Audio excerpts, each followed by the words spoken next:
Welcome to Let Me Out Productions and the Top Brass Dow. Hey, hey, hey, hey. That's you guys. That's you right there, that webcam. That's you. Welcome to another episode of Bear Eat Ape.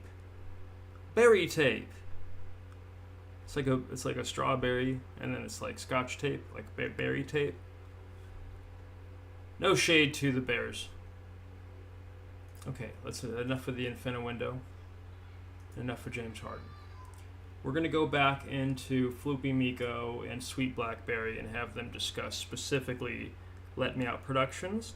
And I will chime in as the third podcast host on Bear Eat Ape and kind of correct anything that they've got wrong. But let's just dive right into it. Welcome back to the Deep Dive. I'm Floopy Miko. And I'm Sweet Blackberry. And this is episode 2 of our Bear Eat Ape series, where we really get into some genuinely disruptive ideas. That's right. Today we're tackling Let Me Out Productions, or LMO. Mm-hmm. It's a co-publishing studio it's really trying to change the game for how creative stuff gets made and shared. Yeah, it sounds fascinating. So our mission today is basically to give you a shortcut, right? Yeah. To understand their whole model, we're going to unpack this impact puzzle idea. How the LMO brand itself is like a co-publishing container. Right, and look at the deeds, the legal foundations, and specifically how they use these things called company ownership tokens to co-publish parts of the brand. Exactly. And then we'll walk through step by step all 15 ways that co-publishers like you potentially can actually develop what they call impact within LMO. We'll really dig into those. 15 ways. Okay. And then wrap up with, 3 real-world examples, seeing how these tokens actually led to other projects. Precisely. It's all about, creating value together, transparently, and rewarding people who actually participate, not just judge, speculate. Okay, I'm ready. Let's dive in. Where do we start? The beginning, I guess. Makes sense. To really get LMO and the impact puzzle, you have to start with the person behind it all. Kimani Okearah. Okay, Kimani Okearah, what's his story? Well, he's got this really interesting background. He's a media producer, with over 20 years under his belt.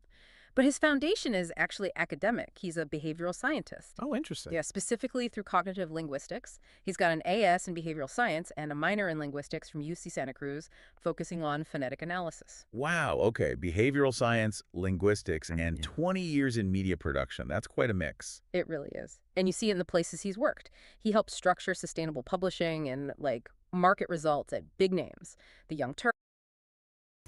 I just want to clarify there. I have an associate's of art in liberal arts and an associate of science in behavioral science from Sierra College, not from University of California, Santa Cruz. So from Sierra College are those 2 associate's degrees.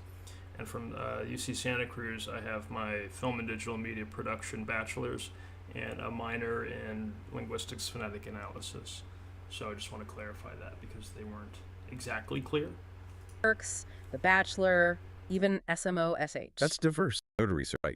Scientist under his belt. It's a really interesting background. He's a media producer, with over 20 years under his belt.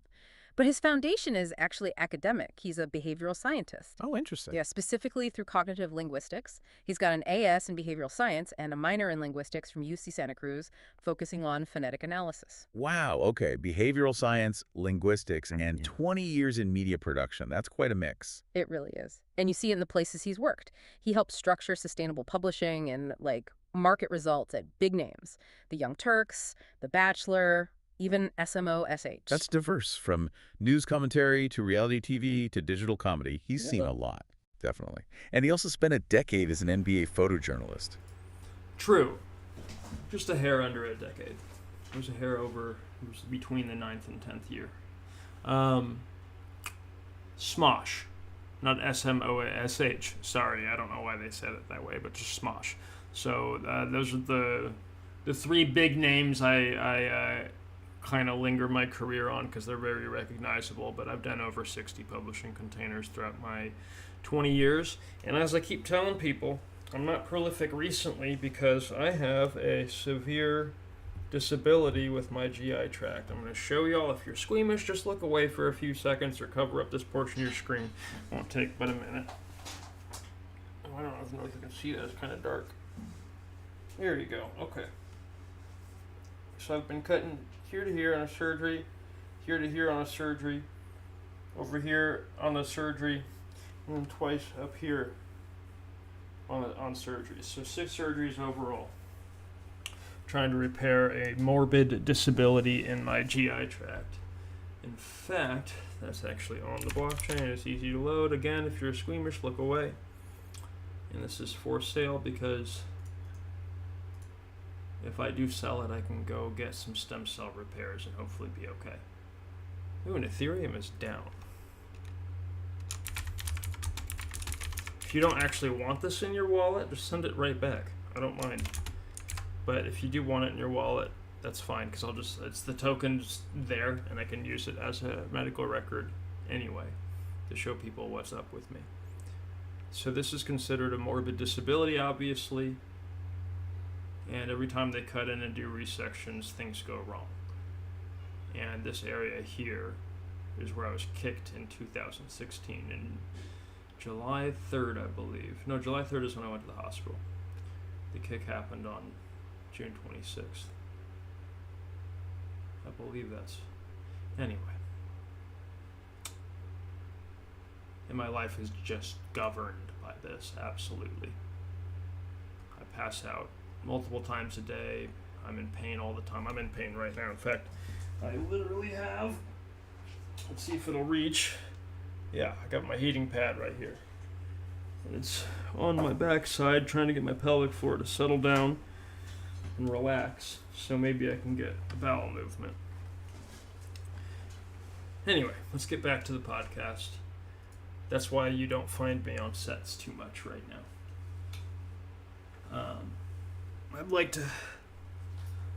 I can handle my own projects because it's very easy for me to plug in appropriate personnel, where if I miss time or if I have to go handle something, the project doesn't suffer because the personnel's in the right place.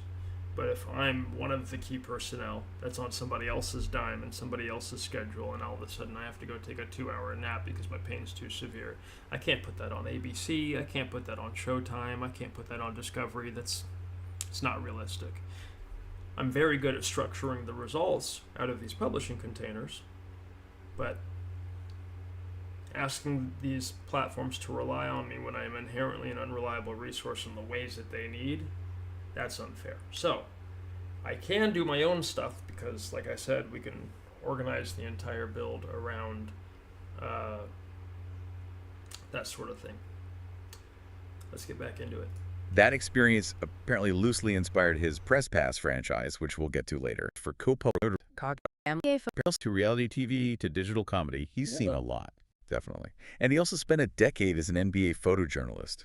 That experience apparently loosely inspired his Press Pass franchise, which we'll get to later. An NBA photojournalist, too. Okay. And isn't there a cool family connection? Yes. The fun fact, he, along with his sisters and cousins, is one of the, I think, over 70 grandnephews and grandnieces of James Earl Jones. Oh, James Earl Jones, wow. Okay, storytelling is definitely in the blood then. You'd think so, right? Yeah. And all this, the science, the media, maybe even the family legacy, it shapes his core philosophy about LMO and blockchain. How so? What's his take on blockchain? Because it's, often just seen as crypto tech. Right. But for Kimani, it's much deeper. He calls it cognitive community cement. Cognitive community cement. Yeah, and also a spreadsheet-style notary service. Basically, he sees it as a tool to permanently lock in programmable, authenticated information. And he thinks this makes it perfect for co-publishing the economy itself, treating it like a linguistic behavior. Okay, wait. Co-publishing the economy as a linguistic behavior?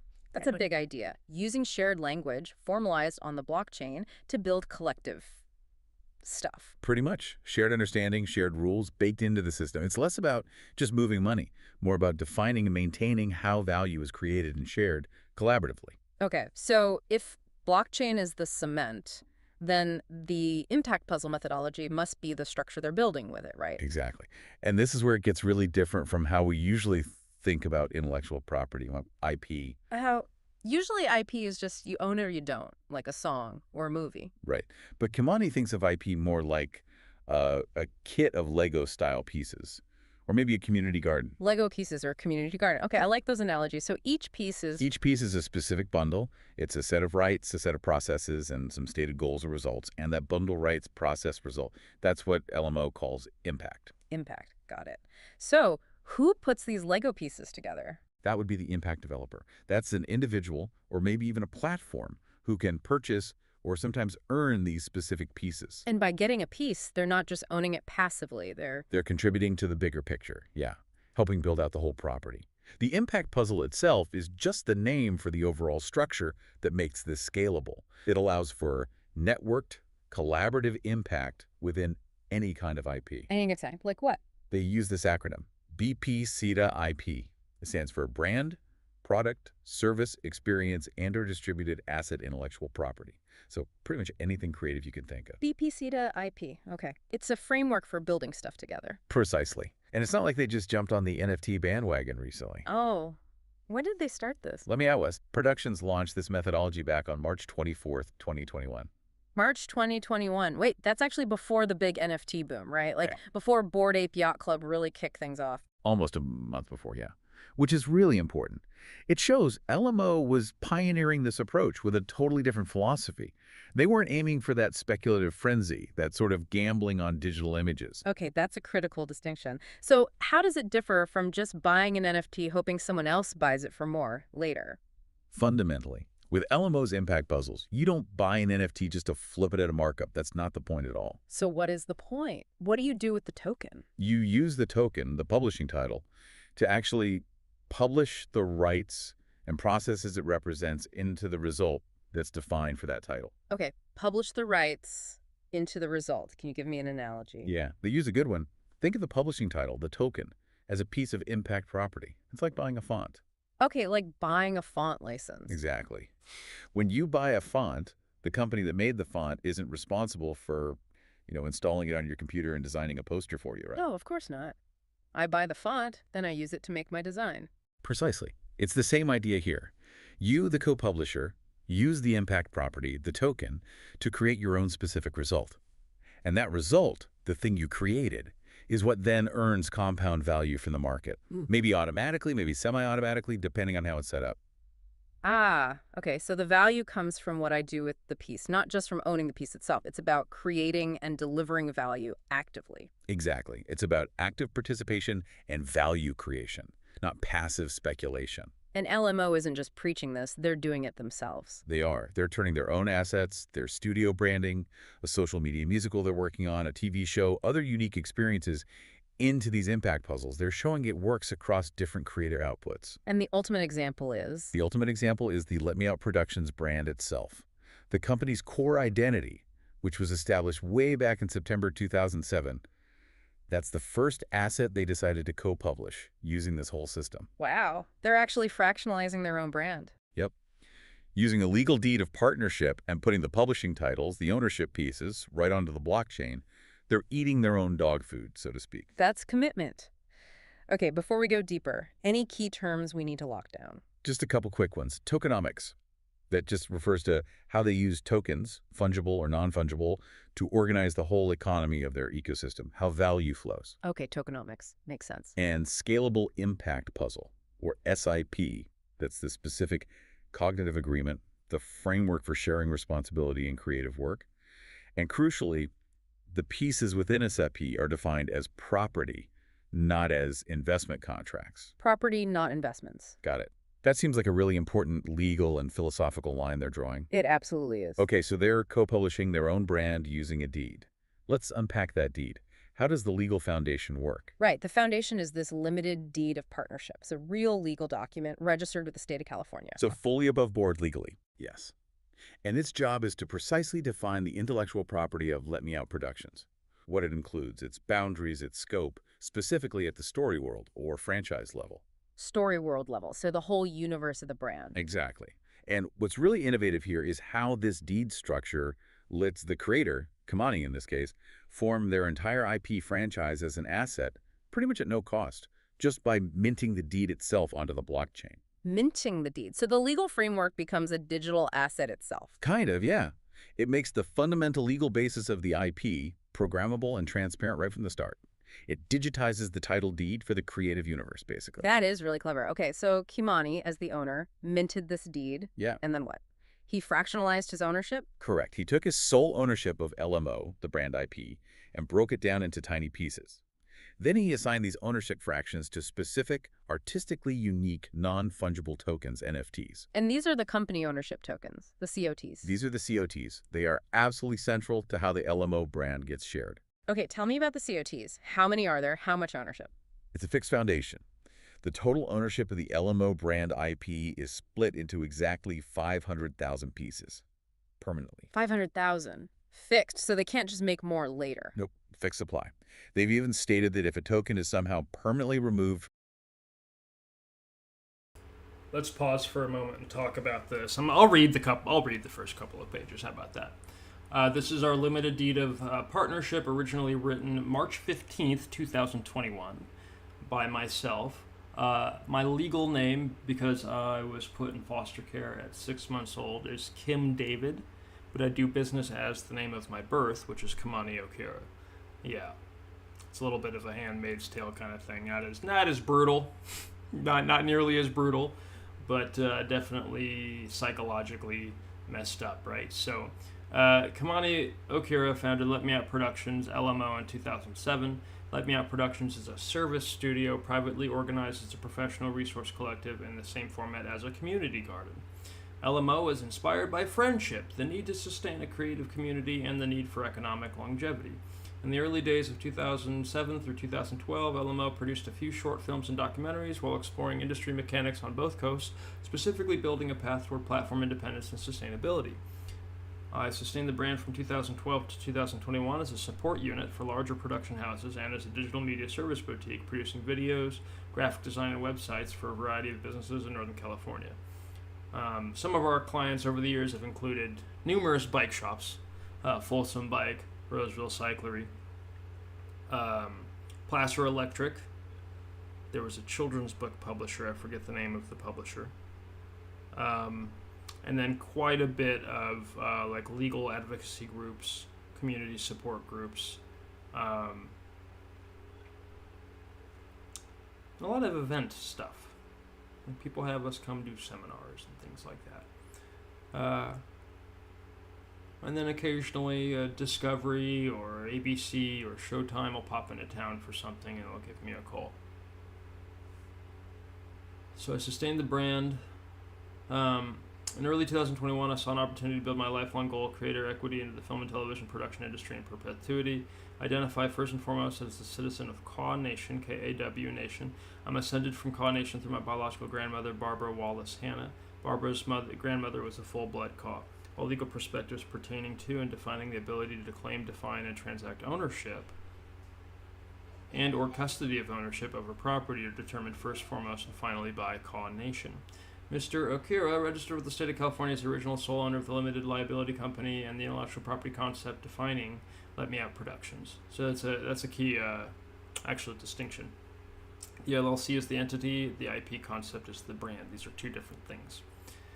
So the entity is not the brand. The entity uses the brand to do business, but the entity can change brands at any time. My chosen and acted method of forming partnerships and creative service-oriented products in this private endeavor is this limited deed of partnership. I fractionalized my ownership of the intellectual property concept defined as Let Me Out Productions brand into 500,000 equal and unique parts of ownership, inventing a scalable intellectual property puzzle or a scalable impact puzzle in the studio's branding. Each piece to the puzzle is a fraction of ownership as defined by this deed and is conditionally represented and defined by its unique non-fungible token. The rights assigned each token to the token holders who reach I skipped a page. Benchmarks of ownership are specifically defined by the terms of this limited deed of partnership. This deed is the only document defining and assigning ownership in Let Me Out Productions, LLC, and the brand wrapping the market activity of the LLC known as the Let Me Out Productions brand. The Let Me Out Productions brand is an intellectual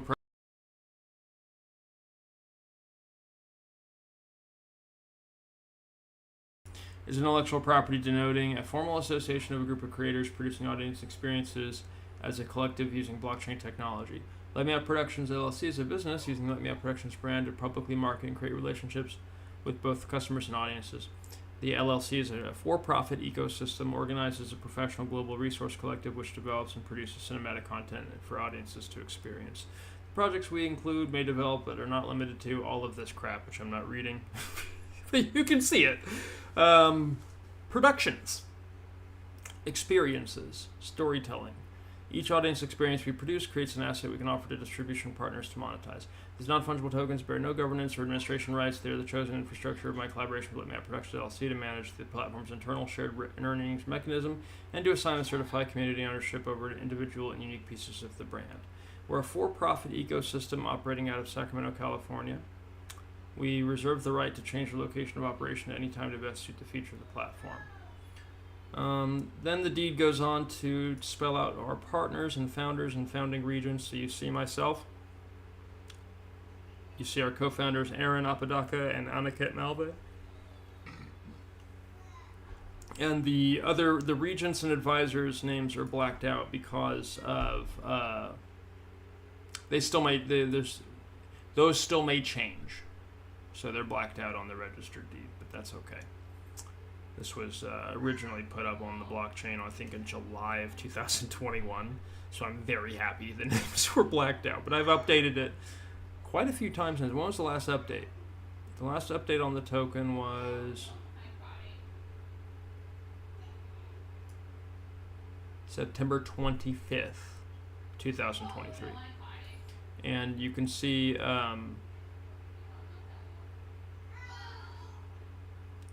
that every token in here carries This deed of partnership assigns 0.0002% ownership, bearing no governance or administration rights of any kind over the intellectual property defined as LMO Productions to each of the following token identification numbers. Each of the following token IDs is assigned exactly 0.0002% ownership over the LMO Productions intellectual property. When we say bearing no governance or administration rights of any kind, that just means there's specific things that you're able to do. And they're all listed in here. So there is governance and administration built into what you're specifically doing in your specific results. But in terms of like governing what the brand is doing, what the LLC is pursuing on the market, administering our day-to-day operations, that these tokens are not involved in that. Unless there's a DAO initiative that does involve them in that. That's the only point of separation there. So let's get back to our lovely podcast. From circulation by a holder, they'll replace it and relist it to keep that 500,000 total constant. Okay. And each token represents? Exactly. 0.00002% ownership of the LMO brand IP. Tiny, precise, and deeded to an NFT on the Ethereum blockchain. So you get this artistically unique collectible certificate that represents that sliver of ownership. Collectible certificate. But here comes the big but, right? What don't they do? This is absolutely crucial, especially for anyone listening in the US. These COTs carry zero governance rights, zero administration rights. Holding a COT does not give you a vote on how LMO is run. Okay, no governance. What else? They do not entitle the holder to any passive financial gains. You don't get dividends just for holding them. They don't generate financial rewards from the work of others. Right, so they're explicitly not investment contracts, not securities. Explicitly not. LMO designed the whole structure, the gamification around it, very carefully to avoid triggering the Howey test in the US, which is what determines if something is a security. How did they frame the investment part then? The idea is that your investment, if you want to call it that, is in the Ethereum you use to buy the token. You're essentially exchanging crypto for a collectible NFT, a piece of digital art that happens to have this ownership percentage attached. It's not positioned as buying something expecting profit solely from LMO's efforts. That's a very specific legal dance. And this ownership assignment, the 0.00002%, it's locked in. It's immutable. Written into the deed on the blockchain, it can't be removed. And they even provide insurance in case of like authentic loss or if market conditions force a reassignment of the product. So there's a layer of security there too. Okay, mutable ownership fraction, insured, but no governance, no passive gains. So what's the value proposition? Why would someone want a COT? Well, they've built this really interesting 3-tier value system. It's designed to reward They say 3-tier. That's not exactly accurate. Is the tier thing even mentioned in the deed?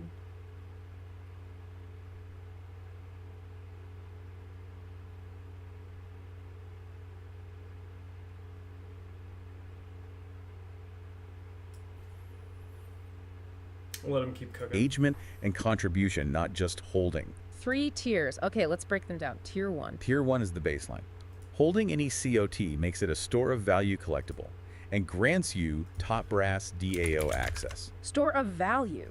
Like a bond, but different. Sort of like a bond, yeah, but without time limits or No, this isn't accurate, but we'll let him closed markets or fixed interest rates. It's a collectible asset tied to the LMO brand. And crucially, it gets you into the community. It's not a collectible asset tied to the LMO brand. It's how the brand exists. Does that make sense? Like I know they're having like of course the AI is gonna have a hard time with this, but everybody's sort of having a hard time with this. So it's a good point to clarify.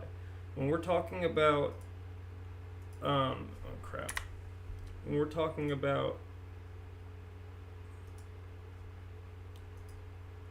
these tokens here, set number 1 through 80,000. First of all, the first 360 are going to be on this contract, and we might even replace those because of what OpenSea's done to us. But it's all right. In the event the contract, okay, I don't need to read that. Where's the actual language of assignment here? There it is. This deed of partnership assigns 0.0002% ownership, bearing no governance or administration rights of any kind over the intellectual property defined as Let Me Out Productions to each of the following token identification numbers. Each of the following token IDs is assigned 0.0002% ownership over the Let Me Out Productions intellectual property. So what we're looking at here is that these tokens are the only way that this intellectual property even exists.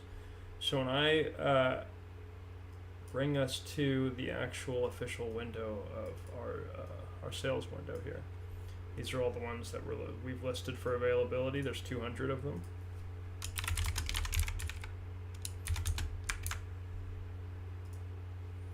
Okay. Let's take a look at number 72, muted C. I'll put this one in chat too. It's only 160 bucks, y'all, to launch your own co-publishing container on our structure.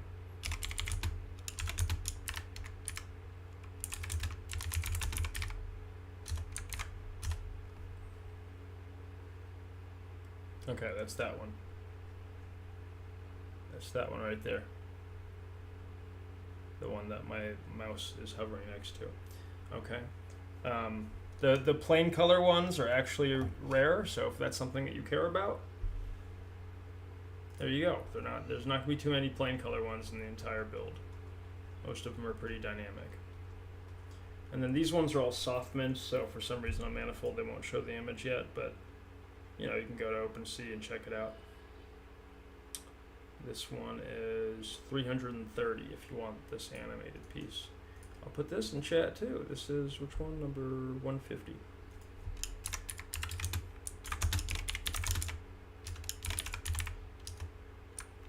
Bam. Okay. Get rid of that. Go shopping. Then launch, and then use that specific token to develop your results, which are going to be your deed. And your deed's going to be sovereign. It doesn't have to be published through Let Me Out Productions. In fact, we straight up don't publish most things. That's a very strict process as far as what we're onboarding from the collective to publish. I'm sorry, I'm having some indigestion. You guys saw my issue a little earlier, so forgive me, bear with me. Let's let them keep cooking. I know that I've already listened to this, so I know that this next part's a little choppy, but I'm going to let them get through it, and then I'll clarify what we need to clarify at probably about the 20-minute mark. Top brass DAO. What's that? It's their decentralized autonomous organization.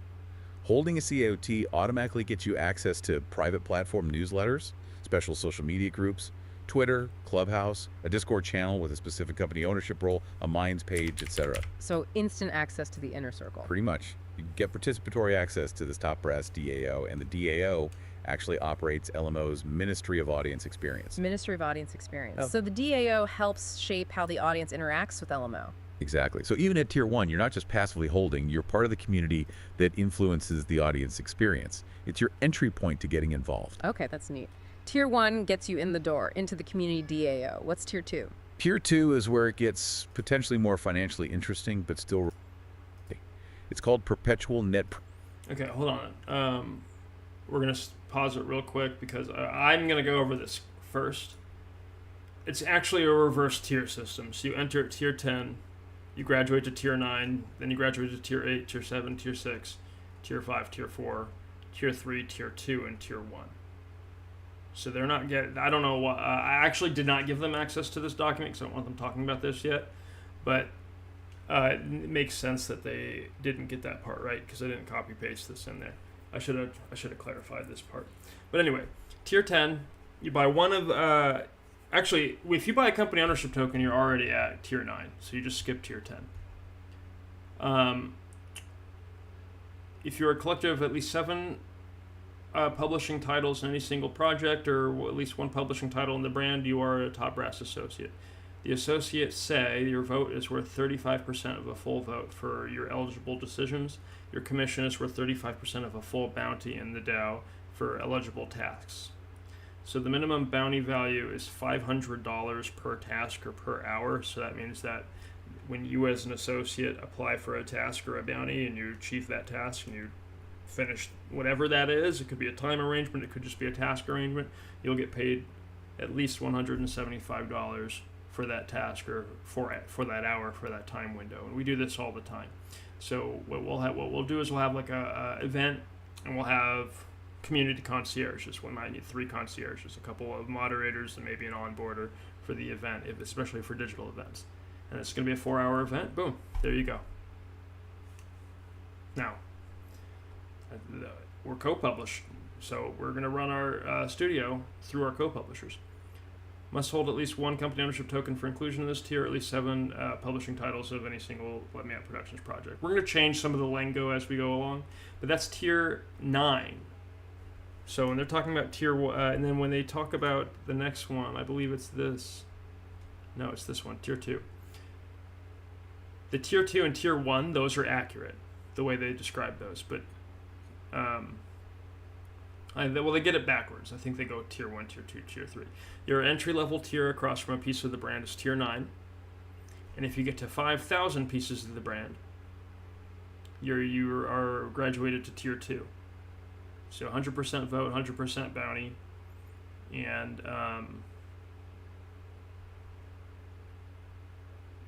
no, that's not accurate. Let's change that right now.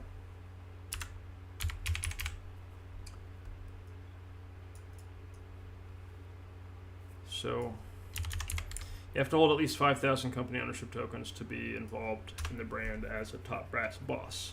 And then the last one is, honestly, this is going to be I don't think this is possible. With the way we're releasing the product and the way it's going to be co-published, if you achieve this, you were dedicated, and you're going to, you were, yeah. Any collector that collects 20,000 company ownership tokens is a top brass Dawn Regent. This wallet is plugged into the Achievement smart contract. By the way, we'll talk about this in a little, because I might have to run to the bathroom real quick. Which is what I needed. So I'll let them talk and I'll come back. Top brass Dawn Regents have their own seats on the creative board. There are maximum 4 seats available. There's 80,000 company ownership tokens for co-publishing in public. So I can only imagine 2 people achieving this, and then the rest of it would be very decentralized. But if somebody really was like, hey, I'm going to chase down 20,000 of these bad boys and go sit on that board and help them run the brand and be that co-publisher at that scale, then that's what that is. That's the Dawn Regent. That would be a flex. That would be a flex. Okay. They're going to talk about all this, but I just wanted to get the tiers right, and you can see them on the left here if you want to take a screenshot real quick. We'll do this on a later Bear Eat Ape episode, but for now, let's get back Profit into it. issuance. This kicks in if you hold 1% or more of the COTs. 1%. So that's a 5,000 tokens, right? 0.01 500,000. Exactly, 5,000 tokens. If you hold that many or more, you can register for a specific smart contract. And the smart contract does what? It's set up to automatically issue net profit that reflects your exact percentage of holdings. So using their example, if you held 7,114 tokens, that's 1.4228% ownership, and the contract would pay out 1.4228% of the net profit. Wow. And this is forever, perpetual. In perpetuity, yes. The payout happens once a year, automatically at the end of Q3, September 30th, 5:45 p.m. Pacific time. Okay, that sounds pretty good. What's the catch? There's always a catch. The catch is crucial and reinforces the whole philosophy. Yeah. To get this profit share, you don't just need to hold the 5,000 plus tokens. You must also be actively participating in the top brass DAO. True, and actually, because of where we're going in this economy, we at Let Me Out Productions feel that the individual company ownership token can anchor 0.0002% net profit from brand performance if the purchaser has developed any of these outcomes, and they only need to develop one. So if they publish an impact puzzle on a structure, they've contributed to the brand, and they've now earned a perpetual net profit share from that specific and exact contribution. And that's what they're about to talk about. If they contribute a new piece to the puzzle, they don't do anything else, but they just complete a new piece, and that's now in the supply. It doesn't even have to sell. It's just in the supply. They're getting a 0.0002% net profit share. If they participate and vote in the DAO, and that's all they do, they just vote in the DAO, creating impact, profit share. If they enjoy some content and they provide like a critique, a review, they make some content on YouTube, they celebrate Let Me Out Productions in any way, shape, or form, as a co-publisher, as a brand-owning co-publisher, net profit. Swag. This is kind of hard to actually develop into a profit share position, but hey, you know, potential early access to collectible drops and promotional materials, assignment of ownership, they're going to go into all this, forming derivatives in art and merchandise, your right to identify, the ability to turn one of these pieces into its own co-publishing container named after, like, you could do a co-publishing container called Geode Fiasco. That'd be a great storytelling container. Escape the Storm. That'd be a great, like, role-play game. Fabric of Reality. Who knows what that is? The Arbiter of Vigilance and the Harbinger of Vigilance. The Harbinger of Vigilance. So we have two pieces here that go back to back. You could do an initial film and then a sequel. There's all sorts of ways that these can develop into co-publishing containers, and honestly, that's worth it alone. I'm very self-celebratory of the way these are set up. So yeah, again, like, we're going to go, like, we feel eventually there's going to be some court stuff to deal with this, and we think if a co-publisher has developed, if they've published a result within their rights and processes, they're getting a profit share, period. They don't have to achieve a certain holding amount. It'll be 1-to-1 across from every piece. Because, frankly, and this is where we're going to stand on business, we as a publisher can choose to pay what we wish for that contribution. And not on contract, but just in the function of the way the property works, completing a result across from a publishing title earns you the net profit from the performance of the publication. That's how we're going to stand on it. So, be ready. If you're going to fight me, be ready. Be ready. They ain't going to fight me. Yeah, somebody going to try, though. Okay. Active participation is mandatory. Mandatory. If your token holdings drop below 1%, or if your participation in the DAO drops off, your access to that profit-sharing smart contract dissolves. So it's not passive income, it's reward for significant ownership and ongoing engagement. Precisely. It boosts the store of value idea, gives a strong reason to acquire more tokens or hold what you have, but links it directly to being an active part of the community. Okay, that makes sense within their framework. Now what about Tier 3? for the really committed. Tier 3 is join the creative board. Right. This is for collectors who hold 4% or more of the COTs. 4%, that's 20,000 tokens, a serious holding. A very serious holding. If you reach that level, you can register for a smart contract that does two things. One, it issues you the net profit share based on your percentage, just like Tier 2. And two, And two, it earns you a single seat on LMO's creative board. on the actual creative board, making decisions about the brand. Contributing to those decisions, yes. The board has 16 seats in total. Okay, how are those 16 seats allocated? It's a mix. 3 seats are for the founders. 1 seat is specifically operated by the top brass DAO itself, representing the community. 6 seats are appointed directly by Kimani Okearah, likely to ensure quality and vision alignment. Okay, that's 3 plus 1 plus 6 equals 10 seats. What about the other 6? Up to 4 of the remaining seats are available for collectors who hit that 4% threshold. Up to 4, so maybe not all 4 are filled by collectors. Right, and it's strictly 1 seat per token holding wallet or individual to keep it diverse. If there aren't enough 4% holders, or if they can't fill a seat for some reason, delegates are chosen from active DAO participants, specifically those at Tier 9 or higher in the DAO structure, to fill those board seats. So there's a mechanism to ensure the board seats meant for community input get filled, even if not directly by 4% holders. It sounds like a blend of centralized control and decentralized input. That's exactly what it seems designed to be. How does the overall platform income fit into this? Where does the money come from that feeds these profit shares and keeps LMO running? They're pretty transparent about the breakdown. LMO, the company, retains 35% of the net value, produced from assets it's actively leading or facilitating. Okay, 35% if they lead? And 15% if they're just supporting an asset in more of a production role. Right, and the rest. How are the net earnings assigned? There's a fixed structure. 60% of net earnings goes to what they call founding leadership. Now that 60% is broken down further. 39% is retained by LMO LLC itself for operations, reinvestment, etc. 7.6% goes to specific leadership roles. 7% goes to the top brass DAO to fund its operations. Okay, so a big chunk to leadership and operations, including funding the DAO. Then another 18% goes to founding regions people providing strategic guidance.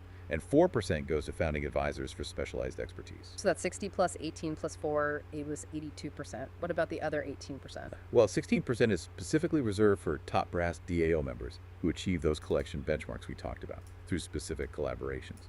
The Tier 2 and 3 profit sharing comes from this 16% pool. It seems that way, yes.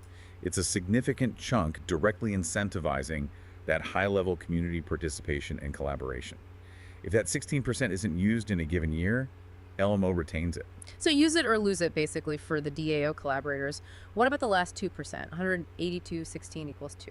The outline doesn't specify the last 2%, but those are the major buckets: leadership ops, regents, advisors, and the DAO collaboration pool.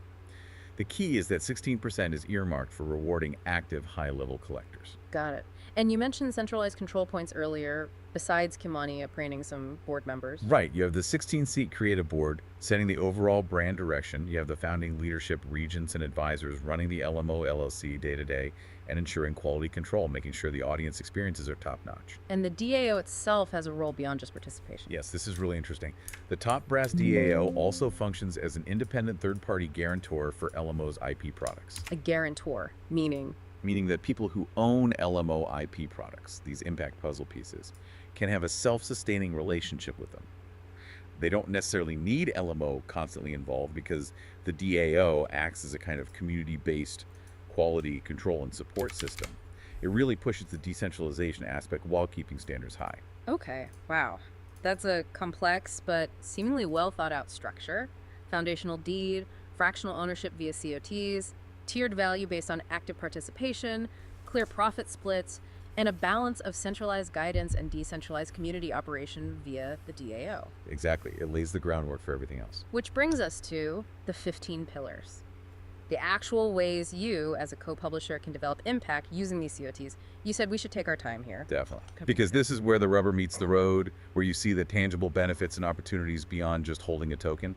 These 15 points are the impact tier system. And the goal isn't just engaging with LMO, right? It's also about enabling people to launch their own projects using these tools. That's a huge part of it.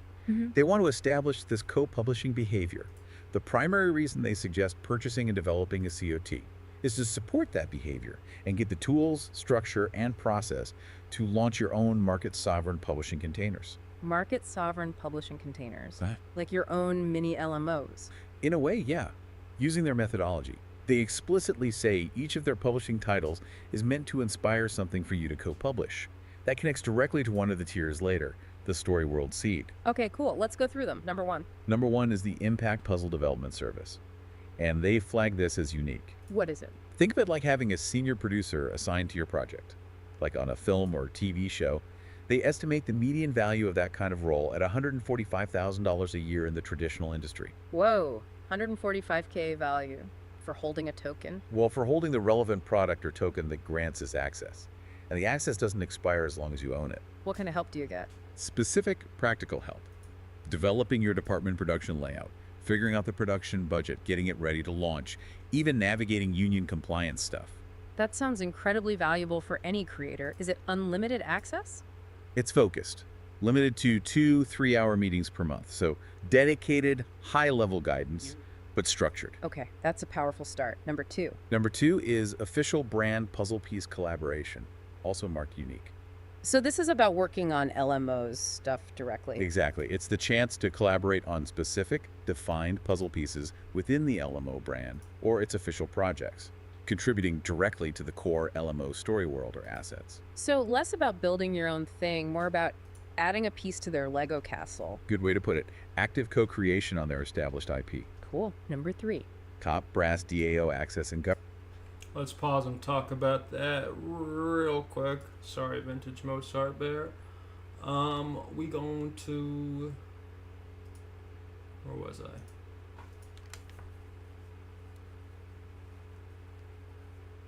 Here.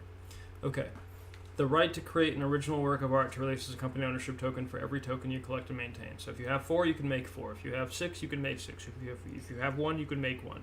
The first 34,000 people that buy these publishing titles from the brand can make 1. So they'll increase the supply to 68,000, and that means I'll be responsible as the founder, and my co-founders will be responsible for providing the last 12,000 pieces. And we'll just do this as a co-published schedule over time. Like, there's no rush to get all 80,000 pieces out there because we're not trying to trigger gambling. We don't want people speculating on pieces of the brand. We actually want co-publishers to complete the specific and exact 15 results and have fun and enjoy the compound value of their results and enjoy learning about this. So when you submit a new piece, and I just brought up one that one of our publishers made and submitted on the DAO. So I'm going to my notifications, and I go in here. Wait, that's not what I wanted to do. It said Captain Q submitted his work. I believe it's in here. There it is.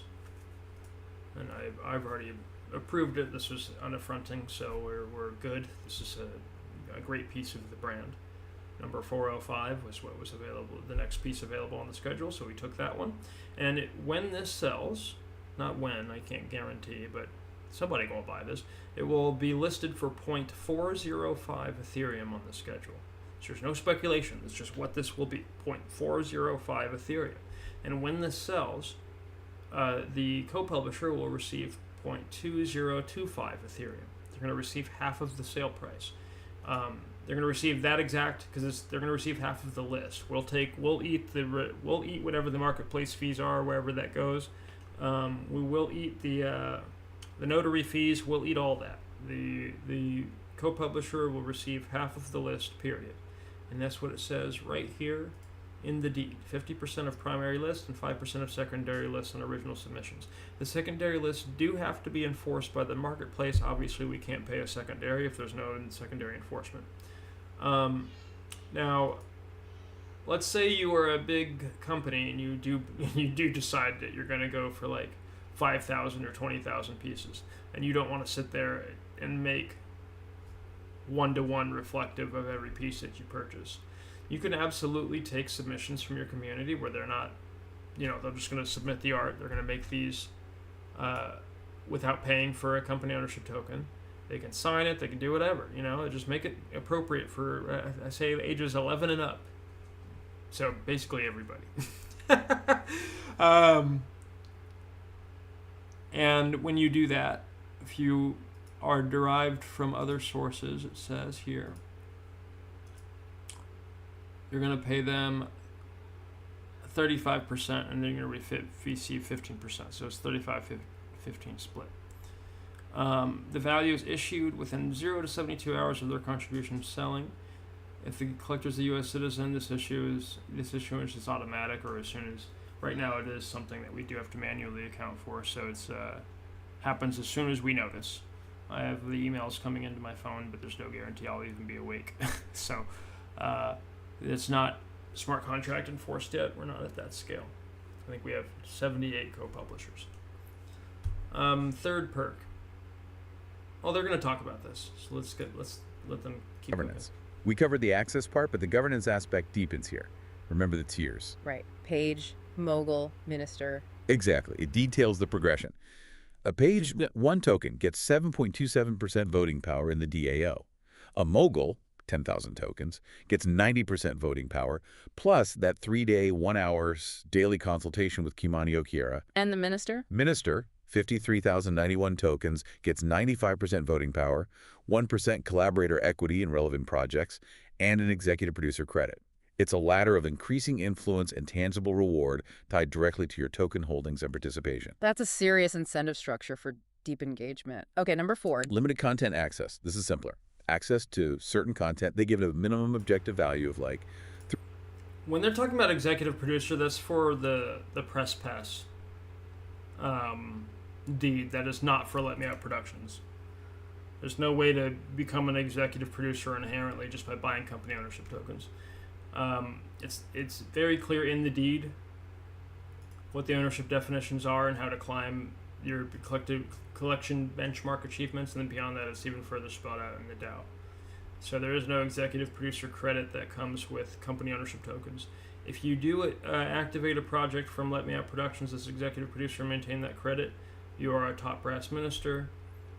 And a top brass mogul is usually an executive producer because, like in Press Pass, you need 53,091 pieces to be an executive producer, and then there you go, 50,000 publishing titles from the project makes you a top brass mogul.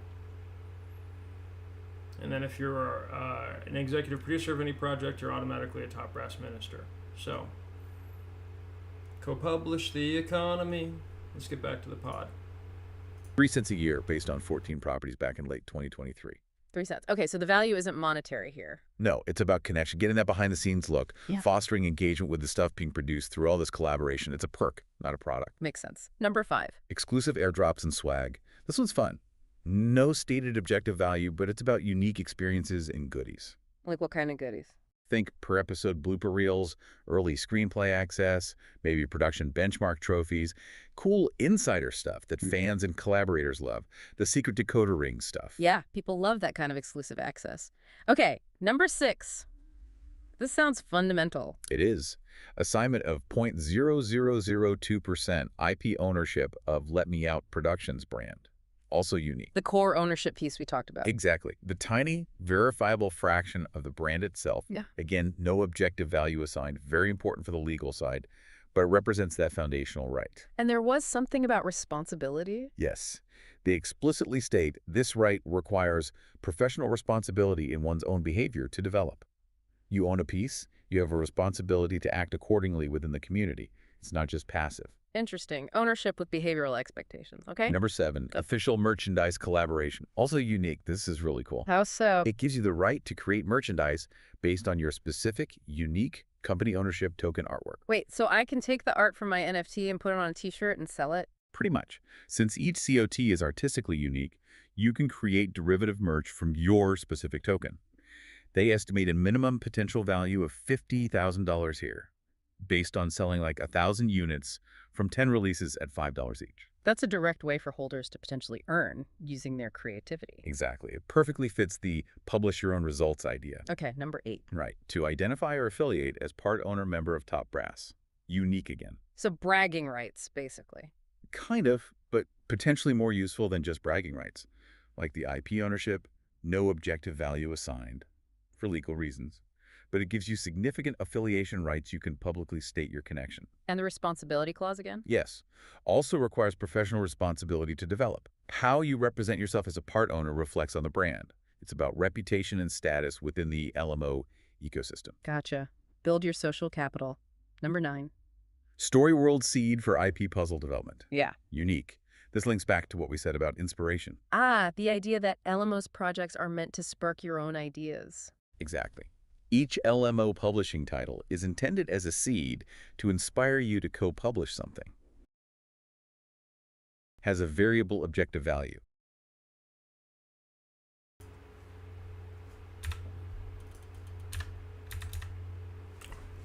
Let's talk about perk 7 real quick.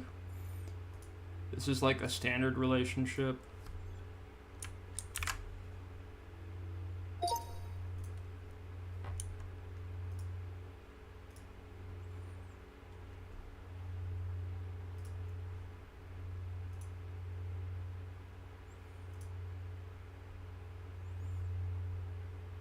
When you have the right to create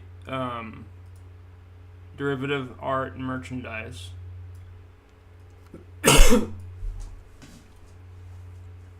of the publishing title, you are able to set up insane market downlines. Okay, that's what this is. The bear that I'm wearing right here, it's cost the guy like $7-8 as a publishing title. Okay, $7-8. I'm gonna load it up in a second, actually. Oh, it's right here. Okay. Here, first bear, $7 or $8. We're gonna go look at when he minted, collected August 1st, 2021 at 2:43. So let's go look on the notary when this was minted. Okay, so he paid $8.95 for the publishing title, and he paid a gas fee at the time of $19 to register the damn title. This shouldn't be more than like 30 cents, if that. I'm usually paying about 5 cents right now. Anyway, so you see here the publishing title.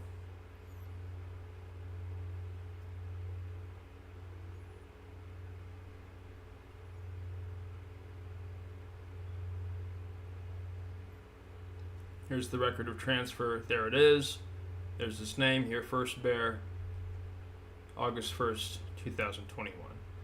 Now, because we had the first one in the puzzle that moved was Craftmine Bear, number 9 out of the 5,777. It was the naming convention on the bears changed, so I shortened the title and got rid of the overall supply out of the label. But that's actually great because this moved as soon as we launched, and this shows that I intended to put 5,777 pieces in this puzzle from day one. And this is March 28th, 2021. One of the foundational pieces in Impact Puzzle history. You won't find a single journalist in the entire world who wants to report about Impact puzzles and co-publishing on the Public Notary. They all want to report on the gambling that came after, the people that are gambling on publishing titles. And you have to ask yourself, who taught people how to think about publishing containers this way before they started gambling on them? Now, I want to be clear. Bored Ape Yacht Club did not come from Let Me Out Productions. They got nothing to do with us. We have nothing to do with them. Frankly speaking, this isn't that novel of an idea. If you've been structuring assets for a while and you know what this technology can do, and you think of NFTs as titles, as publishing titles, you're saying, oh, we can structure these assets out of these containers of publishing titles. Bored Ape chose a different market approach. We do a co-published limited supply where everybody helps with the supply and everybody wins from what's sold. Bored Ape said 10,000 pieces in our lifestyle brand of being bored apes that gamble on things from a yacht. And we'll call it the Bored Ape Yacht Club. And we'll release all of them at $200 a pop for each publishing title. And now they're about $30,000.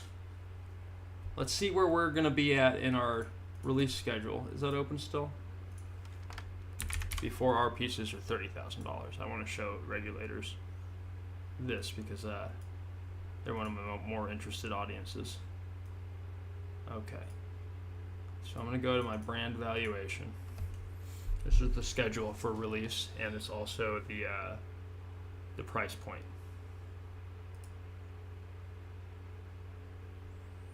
Okay.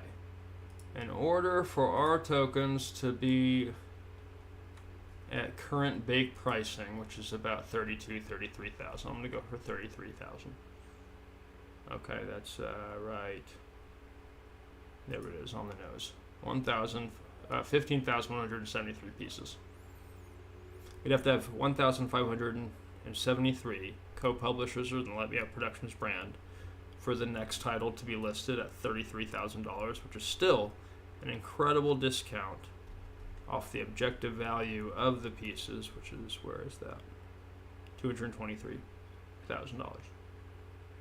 A publishing title in our brand, the objective value, given the agent rate on the result, is $223,000, and even that's discounted. Even that's, most of these publishing containers are going to produce millions of dollars in results for the platform that launches them, if they're successful.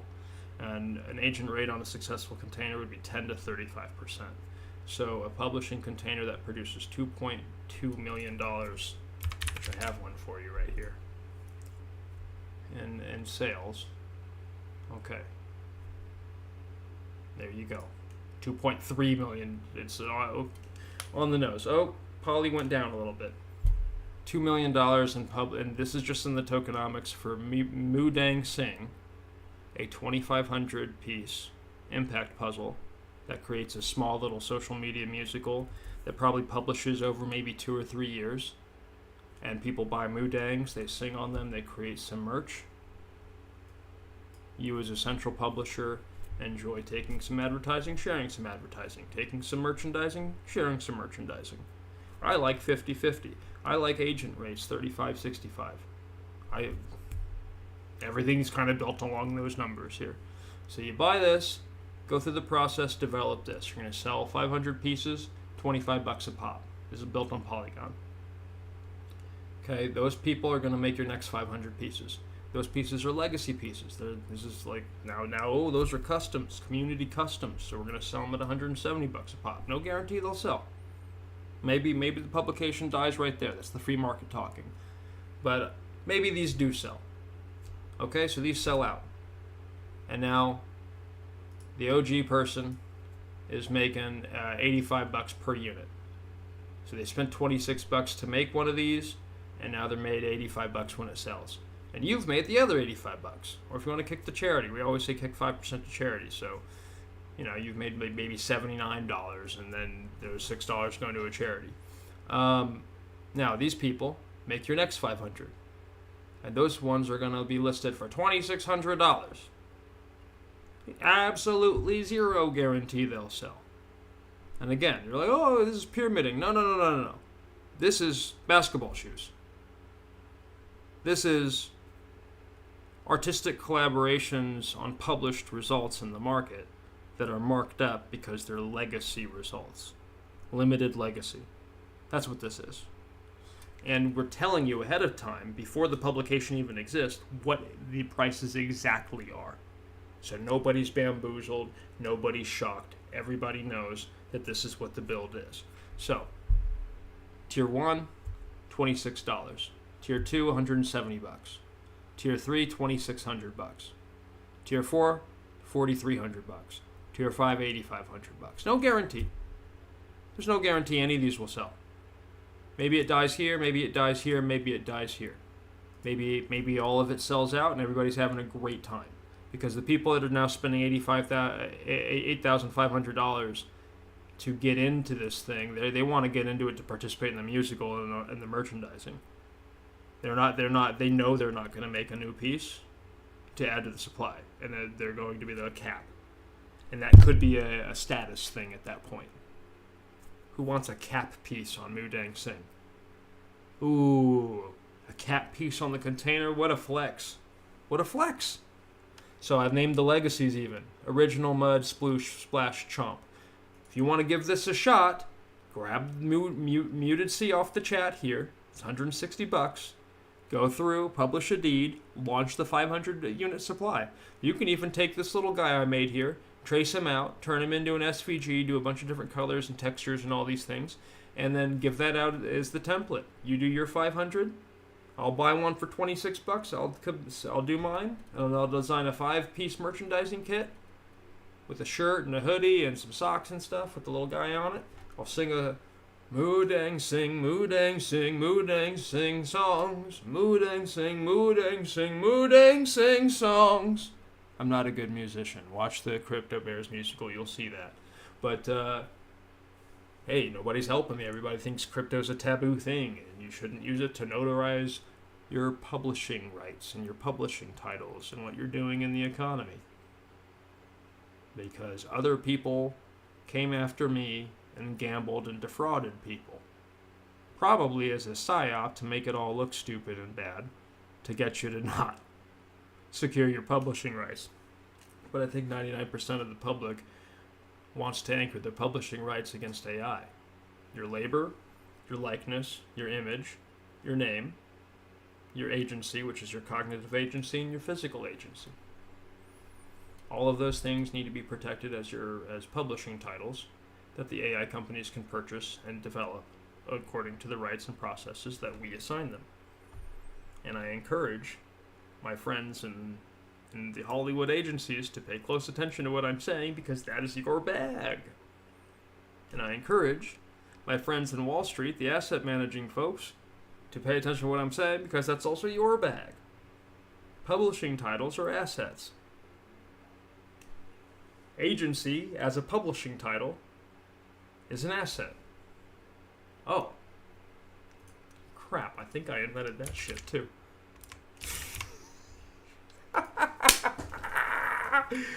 Woo, is this censored? No.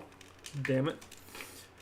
The personal and cognitive voice of Kimani Okearah, limited personal agency deed of assignment. They are going to talk about this as one of the deeds launched out of an impact puzzle piece, although I didn't think to clarify that in the deeds that I launched from my own pieces of the brand in the deed, but one of our customers did that, and now I regret not doing that. I wish I did that. So from here on out, we're going to actually kind of make it a requirement to like put your token, at least a frame. If you have an animated one, put at least one frame of it in your deed somewhere and say, hey, we wrote this deed with developing this piece of the puzzle of Let Me Out Productions. It's actually a really cool like thing to do for longevity, and I wish I did that on these. But anyway, so we're going to copy. We're going to paste here. I call these PADs. PADs. Yeah. PAD. Personal agency deed. They're going to talk about this upcoming, so let's get back to the thing. But yeah, please buy this. Somebody, please buy this. This is free. This is a free shot at generational wealth. Well, not free. It costs you $160, but and then it'll cost you maybe 3 weeks with AI to publish your deeds, get them minted. Your overhead, if you launch on Polygon, your overhead is going to be $3 after the purchase of the token. I'm not kidding.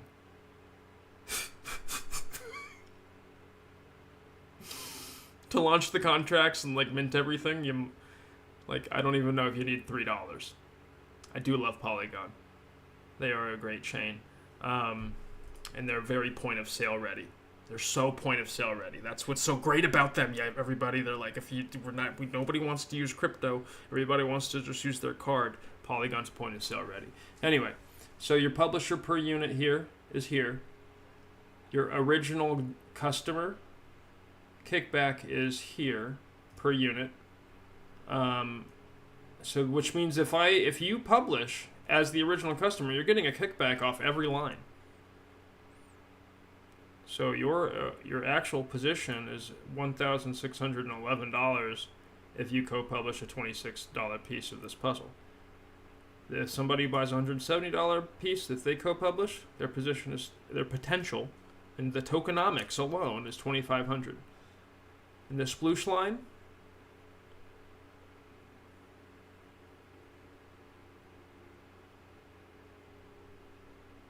is that accurate?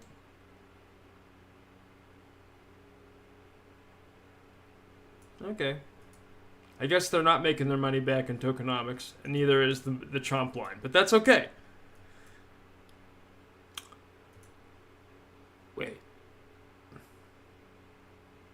Oh no, I'm reading this wrong.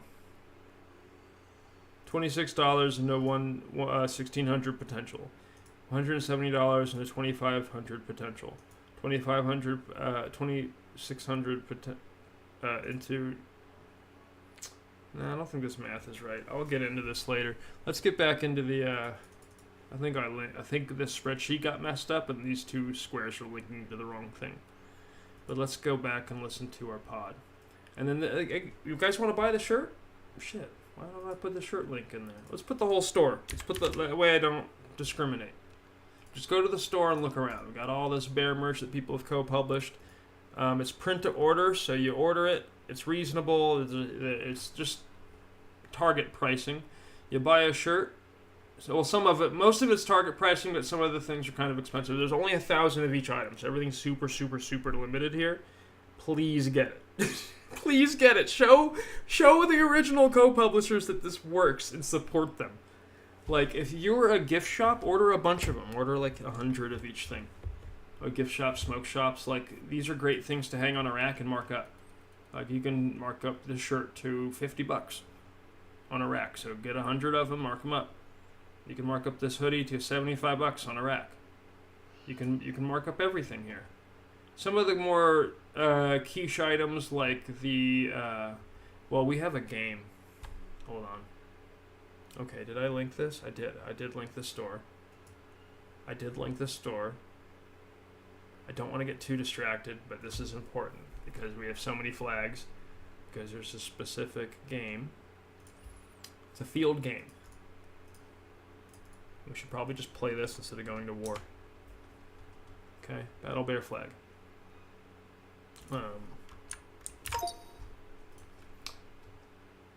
March 27, 2021, 8:59 a.m. And if people don't count that because OpenSea's hiding it right now, we'll just go with this one. March 28th, 2021 at 7:16 a.m.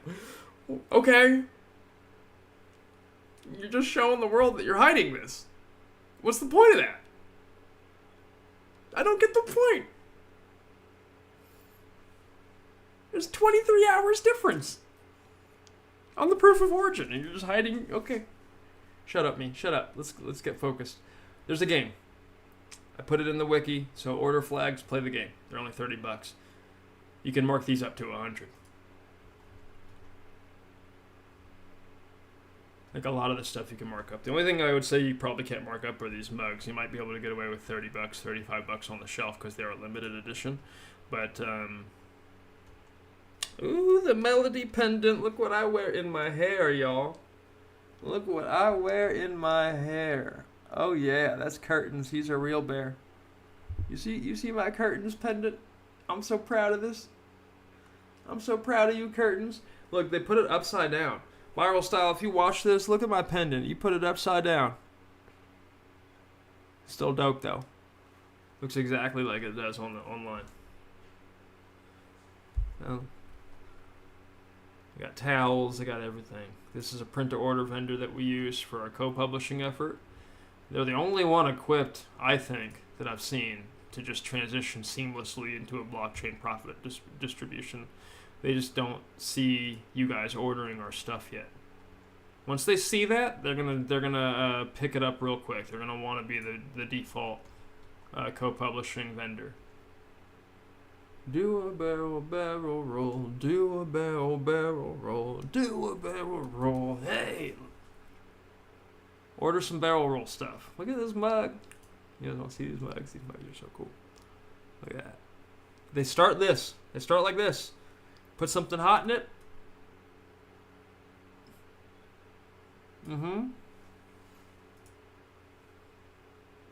Impact product by IronQ, co-published. Hell yeah. Oh, I'm so proud of our team, man. This is awesome stuff. Look at this shirt, man. Come on, Charlie. If you see this, you need to get this shirt. It's the bear with two thumbs. This is for Moist Critical. They have a 4 in there. I don't think that looks right. That probably does look right. There you go. There you go, Charlie. We'll never take this off if he wears it. Okay, I guess I have to sing the song because it's not out yet, but I'm gonna tease it. And then maybe my niece will do it. The bear with two thumbs. Here, go to the wiki, people. Go to the wiki, click around the bears, go see their little stories. This is the,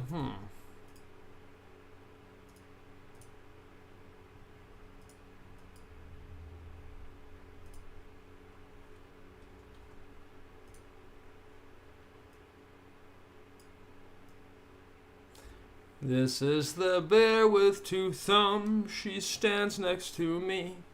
Her thumbs are right there, as thumb as can be. That's the bear with two thumbs. She used to have three. She said one was extra and gave it to me. Oh, my bear with two thumbs. She's so misunderstood. She may have two thumbs, but her mittens are wood. She has wooden mittens, so stiff on her thumbs. Those damn wooden mittens. I wish I had some. Sorry, my songs kill me, man. Katarina, finish your merch line. She got one thing up. She's not prepared for y'all. She's not prepared to go viral. Come on, sing the song, get the merch up, let's go. We ready. The bear with two thumbs. Such a stupid song. Sorry, the whole thing is hella dumb. We're just like hella trolling the concept of a bear market. The bear market musical, and I feel like nobody really gets it. Alright, you guys deserve one more performance before we get back to the pod. I drew this in league with my nieces when, like, what was this? Almost a year and a half ago. Anyway, it's like $800 right now. Oh, do I not? No, fine. I'll read it off OpenSea. How much are you, Mad Lawn Bear?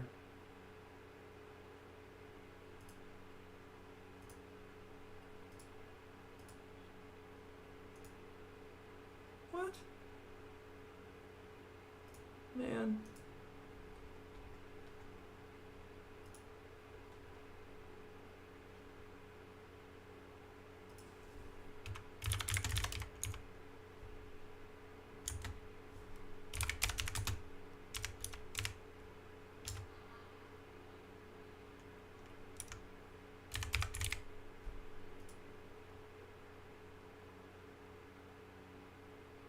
What on earth? Okay.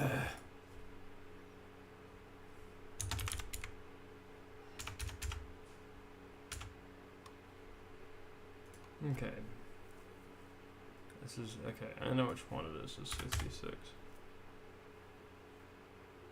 Don't give me a service error. What are you talking about? Okay, there's Mad Lawn Bear in his glory. Okay, there he is. Beautiful bear. Beneath the sun I sprawled, a bear of green, a living lawn. There we go, let's get some theatrics. Beneath the sun I sprawled, a bear of green. A living lawn with fur of grass, so sharp, so soft, so bright. My anger bristled at what we cannot bear, unseen, unseen. I'ma let me out, Crypto Bear, full of dandelions, hate, and spite. My clover claws and daisy teeth gnash in the ceaseless stinking wind as humans pave the earth all day and night. The clouds gripped fierce by gloomy fumes, I choked. My fields around lay dry, my golden lies. My once cool shade now baked beneath a heavy glow. Your greed, I growled, has doomed this world I know. My leafy fur turned brown, my roots grew weak. My savage roar erupted from below. Restore my streams, my meadows, every creek! I cried as weeds and worms whispered, tangled ire. The ground soiled itself, for deep underneath crawled all the creeps. Nature's wrath, we've often shared empire, and now I must demand a chance to breathe. In my mad lawn bear's heart burns one last fire, and now I must demand a chance to breathe. And now I must demand a chance to breathe. Mad lawn bear. Look how mad he is. He's so mad. He's a mad lawn. He's a bear and he's a lawn and he's all mad because of global warming. Pay stuff. Anyway, $770 because it's a legacy bear made by somebody else. Specifically me. There you go. Boom. So the publisher of Let Me Out Productions would get half the sale, and then I would get half the sale as a co-publisher. Look at all these delicious looking bears. You guys want to get the whole... Yeah, why not? Let's go to the whole store. There you go. Go shopping. Make sure to get a publisher's wallet from rainbow.me, and then you just use MoonPay from Rainbow to add Ethereum to your wallet, or I believe places like Rarible might just take your card. So just go to get a publisher's wallet from rainbow.me and co-publish a pot of gold at the end of the rainbow. And Rainbow, if you want to use that, I got something for you. I don't know if this is actually listed, but it needs to be. There you go. This is our official wallet partnership thing. I don't know why it's not showing up. Are all of these still broken?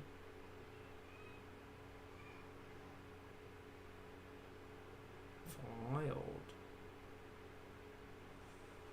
Okay.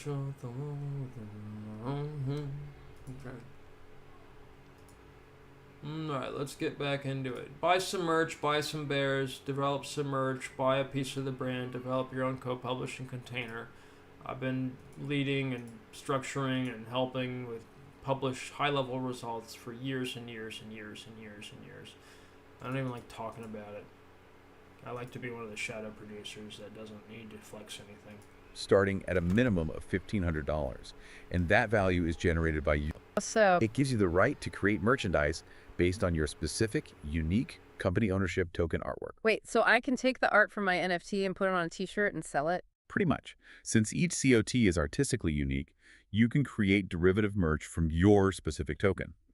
They estimate a minimum potential value of $50,000 here, based on selling like 1,000 units from 10 releases at $5 each. That's a direct way for holders to potentially earn using their creativity. Exactly. It perfectly fits the publish your own results idea. Okay, number 8. Right. To identify or affiliate as part owner member of Top Brass. Unique again. So bragging rights, basically. Kind of, but potentially more useful than just bragging rights, like the IP ownership, no objective value assigned, for legal reasons, but it gives you significant affiliation rights you can publicly state your connection. And the responsibility clause again? Yes. Also requires professional responsibility to develop. How you represent yourself as a part owner reflects on the brand. It's about reputation and status within the LMO ecosystem. Gotcha. Build your social capital. Number 9. Storyworld seed for IP puzzle development. Yeah. Unique. This links back to what we said about inspiration. Ah, the idea that LMO's projects are meant to spark your own ideas. Exactly.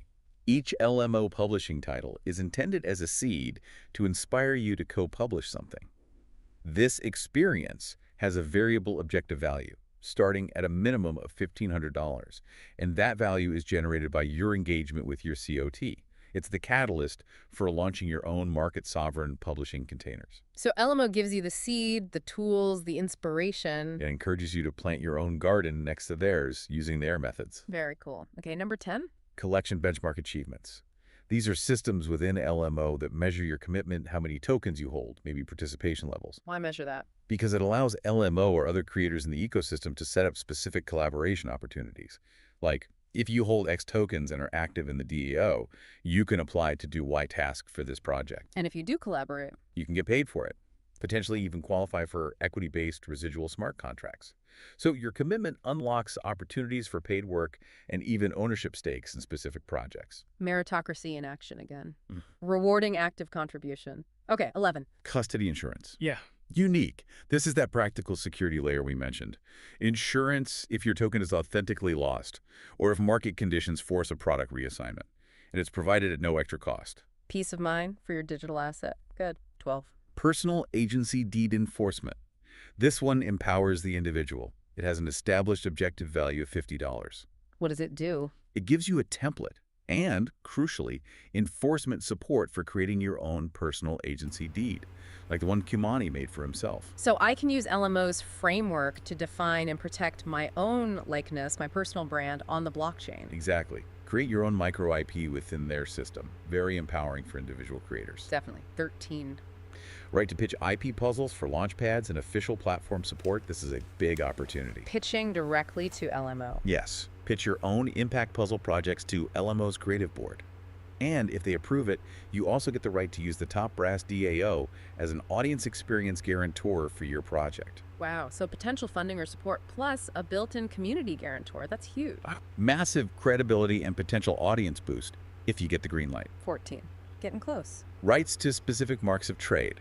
This gives you access to use certain minted trademarks owned by the LMO collective, not the main LMO brand itself, mind you.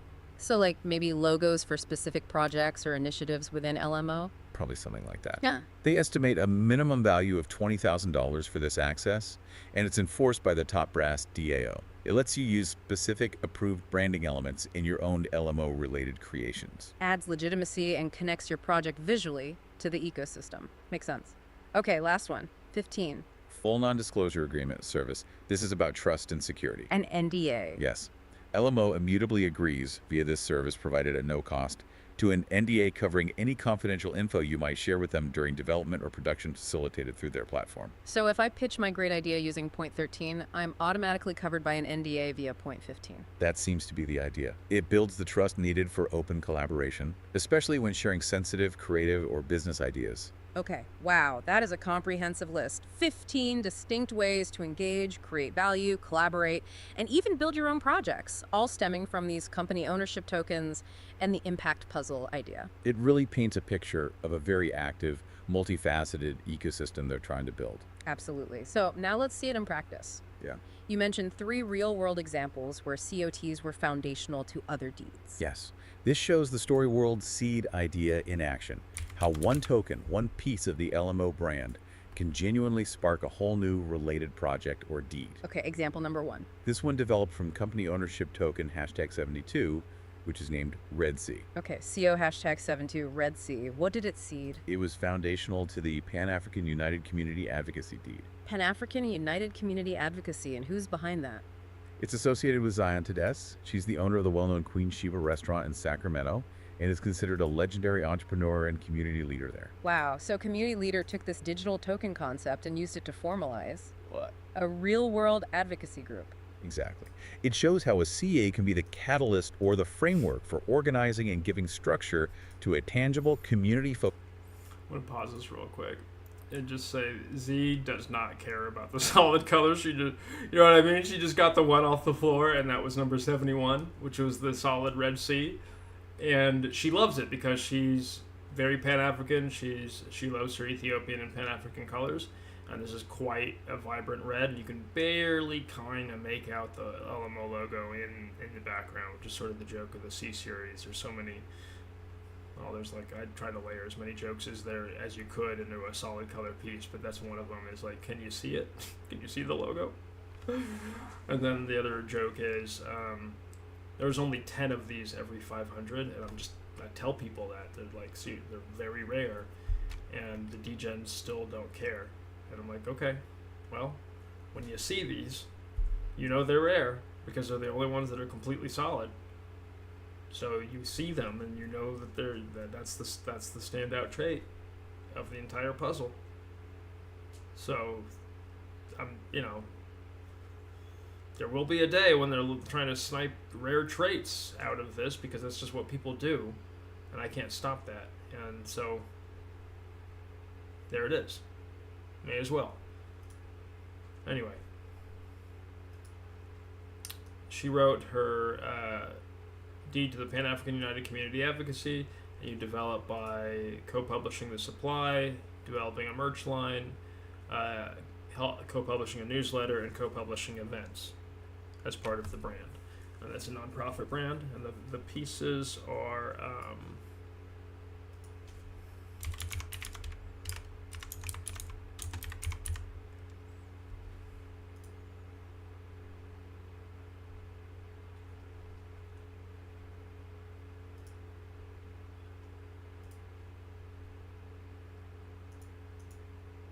let's see if it shows up on a Rarible.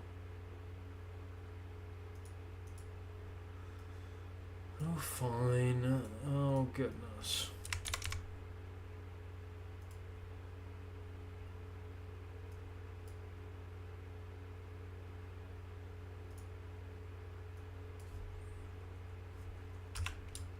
I guess Muted C is not available on...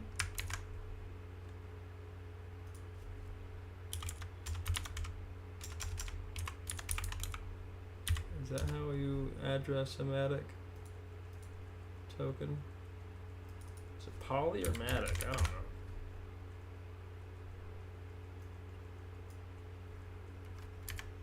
know. $137 maybe?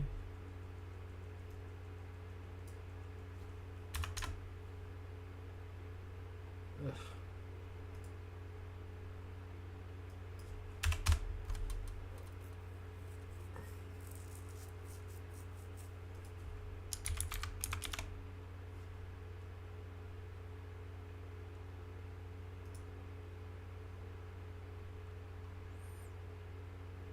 F9BF, there we go.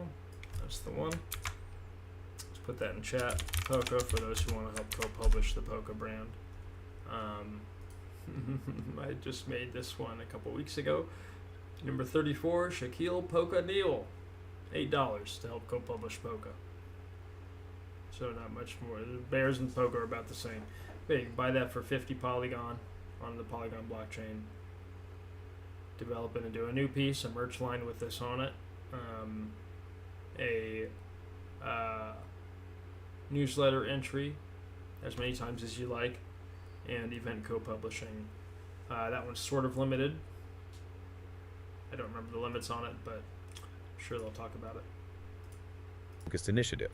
It allows for transparent collaboration and maybe resource management for that advocacy work, bridging the digital token to real-world impact. That's fantastic. Taking the blockchain structure and applying it to community organizing. Okay, example 2. Example 2 is Kimani Okearah's own personal agency deed. We touched on this. It was developed from CO #17, the Frostbite Strong. Right, the creator using his own system for his personal brand. What does this deed do again? It formally defines his likeness, image, voice, personal brand, and sets the rules for how it can be used. Any use requires approval from the top brass DAO. But he keeps veto power. He keeps veto power, yes. It balances decentralized community oversight with ultimate personal control. And remember, the philosophy embedded in it. Something about language. Language is a tool, not a self-righteous competition. It encourages collaboration on meaning, on survival. And it ensures any collaborations using his likeness are governed by the DAO, and rewards are based purely on the merit of the specific work done. No free rides just for associating with him. Value comes from the work. Exactly. It sets a standard for how individuals can manage their own identity as an asset in this ecosystem. Okay, and the third example, you said this was the flagship. Yes, the Press Pass Season 1 deed. This developed from CO #19Kid Inc. Press Pass, the sitcom about Sacramento sports media, based on his photojournalist days. That's the one. A 24-episode workplace sitcom, the cornerstone project for LMO, it seems. And this is where they really went all in with fractionalizing the IP. How many tokens for this one? It wasn't 500,000 like the LMO brand itself. Right. No, way more. For Press Pass Season 1, they minted 5,309,160 intellectual property tokens. Over 5 million. Yep. And in 3 different artistic versions. V1 had 530,000, V2 was very limited, only 916, and V3 was the biggest chunk, over 4.7 million tokens. And each of these represents ownership in Press Pass Season 1. A tiny sliver, yes. Yeah. Exactly. 0.000188353% certified ownership per token. My calculator can barely handle that many zeros. And again, I assume no governance or creative control with these? Correct. Zero governance, administration, or creative control rights. They are collectible ownership certificates for the press pass IP, sticking to that core principle. Okay, but what's really different or revolutionary about the press pass tokens? The proof of labor system they built into it. This is huge. Proof of labor, how does that work? Over 1 million of the V3 tokens, 1,061,832 to be exact, are specifically allocated to be shared among the crew working on Season 1. That's over 200 people. Shared how? Based on salary? Based on time contributed. They use a system called half-day blocks, or HDBs. Every 6 hours of required time on set earns 1 HDB. Your total HDBs determine your share of those labor tokens. So everyone from the actors to the grips to the writers gets an actual ownership stake based on their work. Cast, crew, writers, editors, admin, everyone involved gets equity calculated transparently based on their labor contribution. It essentially bakes equity sharing directly into the production process itself. That could fundamentally change how creative teams are compensated and motivated. Wow. It's designed to, giving everyone a real stake in the project's success.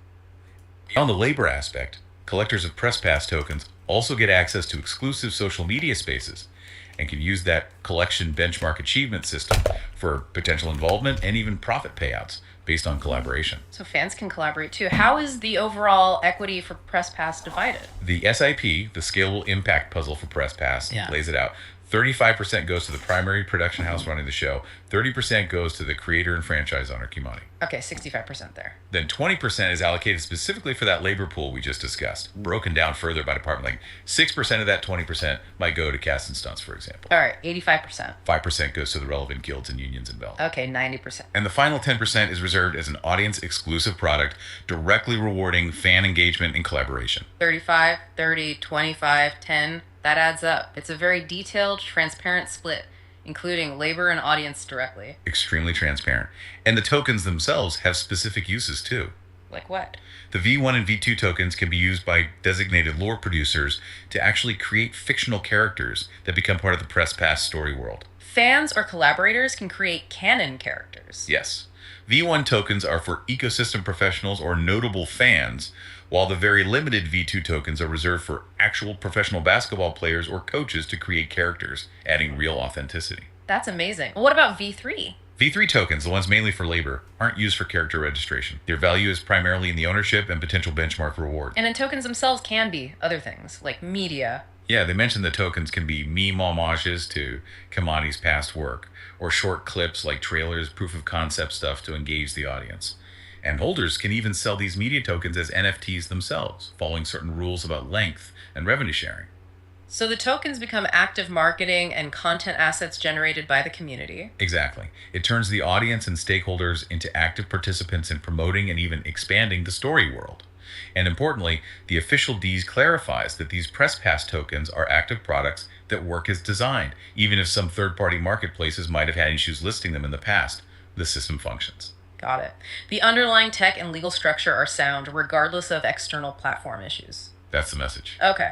So bringing this all together, what does this intricate LMO model mean for everyone listening? Creators, maybe potential investors, fans? I think it presents a really compelling alternative vision. We've unpacked this impact puzzle idea, seen how LMO is co-publishing its own brand, using blockchain not just for tokens, but for legal deeds, for labor tracking, for community governance. It's a fusion. Yeah, a fusion of behavioral science, you said, legal frameworks, blockchain tech, all aimed at creating value differently, more transparently, maybe more equitably. That seems to be the goal. Moving away from purely passive speculation towards active contribution, whether it's the precise fractional ownership, the many ways to collaborate through those 15 tiers, or even the profit sharing tied directly to participation. Right. It shifts the whole paradigm. From just consuming or investing passively to actively building and sharing in the value you help create. Exactly. It's about trying to build that shared, co-created economic reality they talk about. It definitely leaves you with the big question, doesn't it? If creative work like this can be reimagined as these unity gardens, these impact puzzles, where everyone contributes and shares, what other parts of our economy, what other complex systems are just waiting to be rebuilt as collaborative puzzles? Yeah. What other puzzles could we solve together if we had the right tools and the right mindset? It really makes you think about how we structure value, ownership, and collaboration, and whether we can build systems where more people genuinely deserve to exist and thrive within a shared economic reality. A provocative thought to end on, for sure. Lots to mull over there. Okay. I can barely move, so I'm going to have to end this stream. Thank you all for listening and buying pieces, hopefully, getting your publisher's wallet, learning about the secret recovery phrase, and getting caught up on what it takes to be equipped with proper security behaviors. That's priority because you don't want to get scammed on the notary service out of your value or out of your publishing titles. Then after that, look for publishing titles that position you with good results, and your results don't have to be monetized. They could just be fun. You could be like, oh, I want to get this publishing title because it'd be fun to do this thing, and ideally, all of that should always be fun. So if you want to design a publishing container and that sounds fun to you, buy a piece of our brand and publish that. And then when you're done with it, you can sell it to somebody else, or you can hold on to it forever. It's your property. It's a piece of the estate. It's a piece of the brand that you've developed and published and co-published with. So to clarify on Press Pass Season 1, there are 530,916 publishing titles available against 10% of the show. We want people to buy the publishing titles, develop a character in the lore, role-play the character into the canon, and then shoot a meme or a scene based on the canon that they've role-played. We're going to take the canon, we're going to take the memes and the scenes, and we're going to make a sports mockumentary super world out of this. We're going to film a 24-episode Tier 1 streaming video on demand main series here in Sacramento. That's going to cost about $90 million, but we're going to go for it. And it's going to be a kind of workplace mockumentary, kind of a Office style.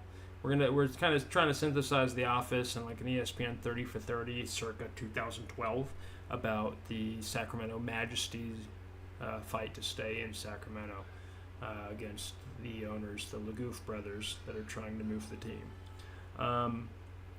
So it has nothing to do with real life. There's loose references to things that have happened that I've been through as a photojournalist. But outside of that, it may as well be a idiocracy as compared to the real world. Please poke around presspass.fandom.com. The version 1s, the 530,000 publishing titles, the generic version 1, those create notable fans and ecosystem professionals in the lore. The version 2s create basketball players and team coaches. They're not reserved for basketball players and team coaches. That's absurd. That's the kind of character they create. Eventually, we're going to run out of those. Against maybe 4,000 or 5,000 coaching and playing spots in the lore, maybe 6, 7, depends on how many guys you create.